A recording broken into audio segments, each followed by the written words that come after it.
Let's be honest for a second. You ever finish a logical reasoning question, feel pretty good about your answer, check the answer key, and it's wrong? And it's not just, oops, wrong. It's, are we even reading the same question level wrong? You reread the stimulus, the question, the answer, and it still doesn't make sense. You think, I eliminated the obviously wrong ones, and this was the best one left. How on earth is it not right? This kind of moment is frustrating but also extremely common. In fact, when we work with students, this exact situation comes up over and over. The real problem isn't that you didn't understand the question, it's that you didn't understand how the LSAT wants you to think. See, most people go into logical reasoning thinking it's a logic test. And it is, kind of, but it's not testing whether you're good at logic in the real world. It's testing whether you can spot the difference between strong reasoning and just okay-sounding reasoning under pressure in 90 seconds over and over again. Let's say I gave you an example where they said, quote, after switching to a plant-based diet, I ran a marathon. Therefore, plant-based diets improve endurance. Sounds logical, right? But if you pause, even for a second, you start to see the holes. Was it the diet or the months of training? What if I also started sleeping better or I cut out alcohol? What if I always could run marathons, but I just hadn't ever done it before? The conclusion sounds good, but the reasoning is trash. That's logical reasoning. It's not about finding answers that seem okay. It's about finding answers that are rock solid based on the logic, and that requires a mindset shift. I want you to stop asking, does this sound right? And start asking, did they prove it? Or are they hoping I won't ask any questions? That shift right there is the first step to breaking into the 170s. And it's a shift you can make right now without any fancy tricks. You've just got to stop trusting the argument like it's your friend. Because the LSAT is not your friend. It's a test of how you think, not how much you know, and not how smart you sound at brunch with your friends. And once you accept that, you're never going to look at the stimulus the same way again. Now, you know that weird feeling you get when an argument sounds solid, but something still feels off? That's because every LSAT argument has a hidden connector. Think of it like glue. It holds the premise and the conclusion together, but it's invisible. The LSAT never spells it out for you. They want you to assume it's there, accept the logic, and move on. But top scorers don't accept that glue. They test it, they poke it, they rip it apart and ask, does this actually hold up? Let me give you an example. Quote, our highest performing sales teams are all located in cities with major universities. Therefore, access to academic talent leads to better sales performance. The premise? Our teams are near big schools. The conclusion? Schools must cause success. Now, what's the glue? The assumption is that proximity to a university means you have a better hiring pool, which means better sales. Sounds plausible on the surface, but is it proven? Not even close. There are a dozen other potential explanations. Maybe university towns are just cheaper to live in, so sales teams stay longer. Maybe these cities also happen to have booming industries. Maybe the company's worst teams are also near universities and they're just cherry-picking the good ones. This is what I mean by testing the glue. You don't just accept the connection at face value. You ask, what's being assumed here? Is that assumption actually supported? And could there be another explanation? That is the core skill of logical reasoning. Not diagramming or memorizing buzzwords, just listening and looking for the glue and pulling at it. And so, when we work with students, we train them to treat every argument like it's trying to sell them a timeshare. It sounds appealing, it has numbers, statistics, and confident language. But behind the scenes, it's trying to rush you into signing on the dotted line. So your job is to ask the questions no one else is asking. Top scorers don't guess which kind of glue is being used. They look for it, they name it, and they test whether it actually sticks. And if it doesn't, the whole argument falls apart, and that's exactly what the LSAT wants you to catch. Now let me show you a mistake almost every student makes. They read the stimulus, they immediately jump to the question stem, and then they read the choices and start playing LSAT roulette. A looks kinda right, but B's shorter, and D has the word causes, okay, I'm going to go with C. That is guessing. Even if it feels strategic, it's still guessing. Now contrast that with what high scorers do. After reading the stimulus, they pause. They don't rush to the question. They don't peek at the choices. They ask, what's the conclusion? What's the evidence? And what's the gap between the two? What is the argument hoping that I won't notice? Let's break it down with another example. Quote, since local schools that offered free after-school programs saw an increase in test scores, it is clear that the programs improved academic performance. Pause. What's the conclusion? Free programs caused score improvement. Evidence? There was a correlation. Scores went up in places that had free programs. Now, what's missing? Well, what if those schools also had newer textbooks, or better teachers, or parents who suddenly got more involved? The argument's assuming that no other factor explains the increase, and that the program caused the effect, not just showed up at the same time. Once you see that gap, you're ready to predict what the question will ask. If it's a weakened question, you'll look for something that shows another possible cause. If it's an assumption question, you're going to look for something that fills in the no other cause gap. And if it's a strengthened question, you're going to want something that rules out other possible explanations. See the difference? You're not reacting or scrambling, you are controlling the frame. This is what we call pre-analysis. And when we work with students, we spend entire coaching sessions on this one habit alone, because it is a game changer. It's the difference between chasing the right answer and predicting it before you see it. And once you learn how to do that, the LSAT starts to feel a lot less random and a lot more beatable. Now let's talk about one of the most frustrating parts of logical reasoning. Answer choices that sound right, but aren't. And I know you've been there. You've done the analysis, you spot the conclusion, you feel good, then you hit the answers. And suddenly, it's like you're walking into a hall of mirrors. Every choice kind of makes sense. One repeats what the argument already said. Another one sounds smart. And one is totally irrelevant, but uses fancy vocabulary like causal inference. And before you know it, you're second-guessing everything. So let's break down how the LSAT actually designs these traps, and how you can stop falling for them. There are three main types of deceptive answer choices. The first is the true but useless trap. These are facts that sound legit, but don't actually help or hurt the argument. Let's go back to that example from earlier. Quote, since local schools that offered free after-school programs saw an increase in test scores, it's clear that the programs improved academic performance. Now imagine this answer. Many parents support free after-school programming. Is that true? Maybe. Does it weaken or strengthen the argument? Not at all. It's just background noise. Top scorers eliminate these kinds of choices instantly. If it doesn't touch logic, it's out. The second kind of wrong answer is what I call the echo trap. This is when the answer just repeats what the argument said, but with slightly fancier words. For example, quote, the correlation between program participation and test score increase suggests a connection. But that's already what the stimulus claimed. It's not a new idea. It's just an echo, repeating.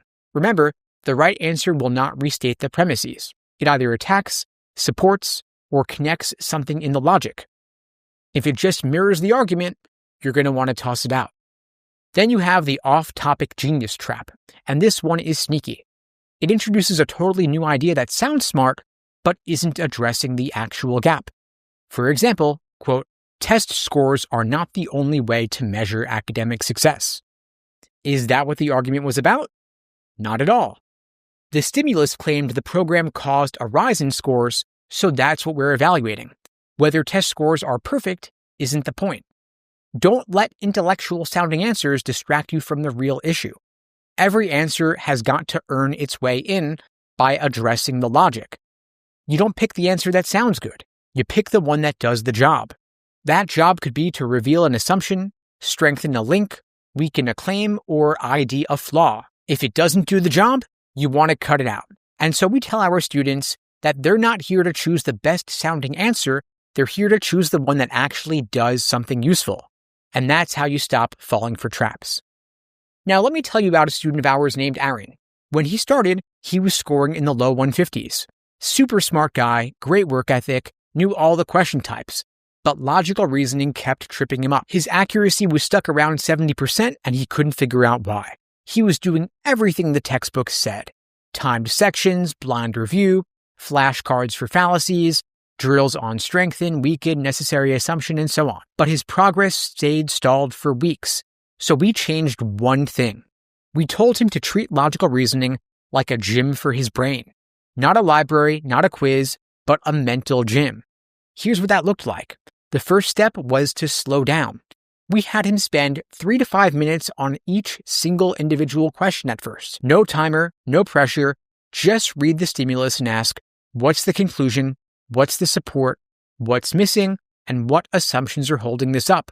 Most students read logical reasoning like they're trying to rush through a BuzzFeed quiz before a meeting starts. We had him start reading like a lawyer preparing for a trial. The next step was we had him say it out loud. We had him translate every argument into plain English.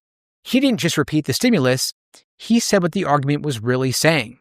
For example, quote, given that a recent survey indicates over 70% of respondents are dissatisfied with municipal waste services, the city should increase funding to the sanitation department.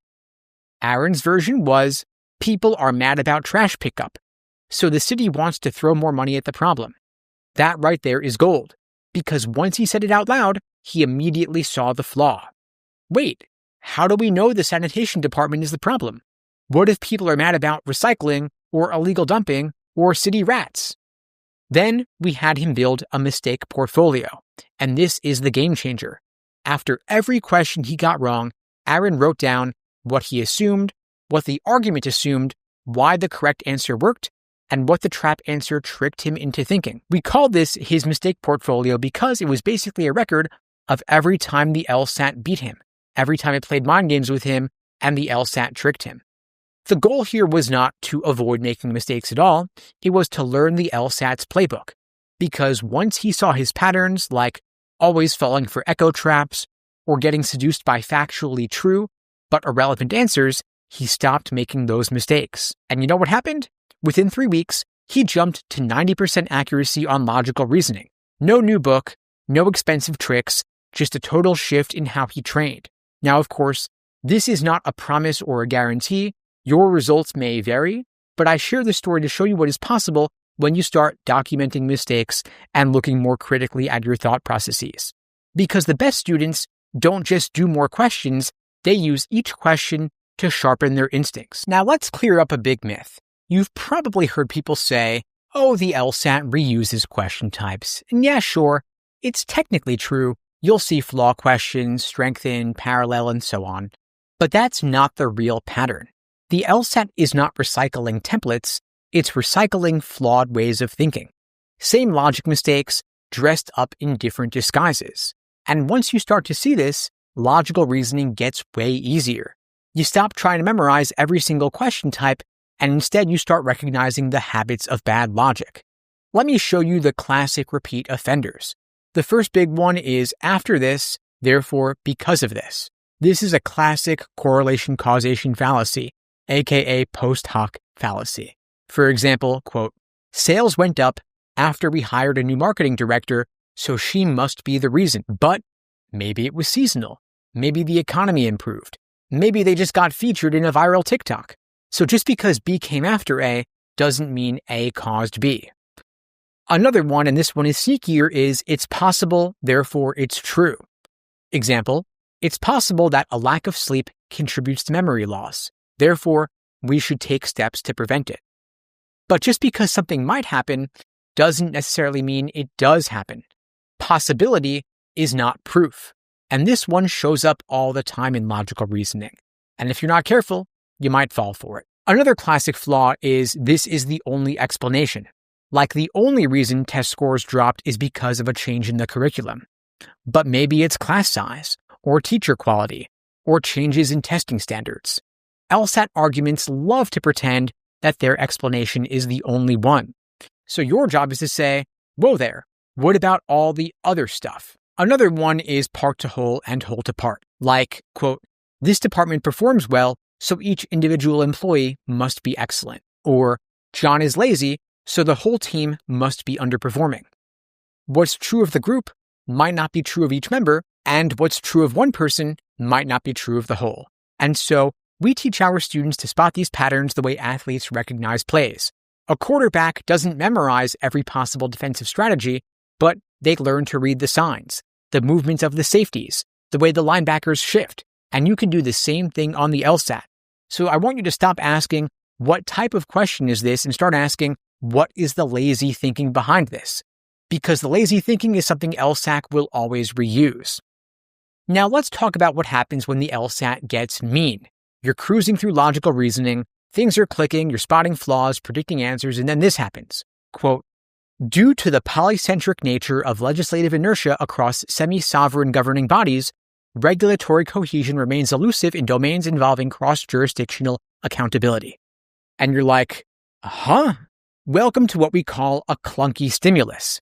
This is when the LSAT stops pretending to be helpful and starts writing like they got paid by the syllable. So what do top scorers do? They don't freak out. They don't try to decode every single clause like it's Shakespeare. They use a 3-step simplification process. The first step is to find the spine, because every sentence, no matter how awful, has a core subject and a core verb. In that nightmare example I just stated, the spine is probably regulatory cohesion remains elusive. That is the main idea. Everything else is decoration. So you want to find the sentence's skeleton and strip away the fluff. Then you cut out the ornaments, like polycentric, legislative inertia, cross-jurisdictional. I want you to forget all of that for a second. Ask yourself, what are they basically trying to say? Often, it's something like this. The law is a mess when multiple agencies are involved. There you go. Now you've got a starting point. Then you want to brutally paraphrase it and simplify it. Because the goal is not to sound smart, the goal is to understand. If you paraphrase the stimulus and it sounds dumb, but it makes sense, you win. So let's say the stimulus said something like, thermodynamic efficiency decreases as frictional resistance within the turbine's microcomponents increases, suggesting that microscopic mechanical flaws are the primary drivers of reduced energy output. Translation, tiny scratches in the turbine means less power. Done. That's not elegant, but it's a lot more clear. And so we tell our students, say it like you'd explain it to a friend who just woke up from a nap. No big words, no overthinking, just the raw, simple idea. Because here's the thing. Most of these hard-looking questions aren't hard because the logic is tough.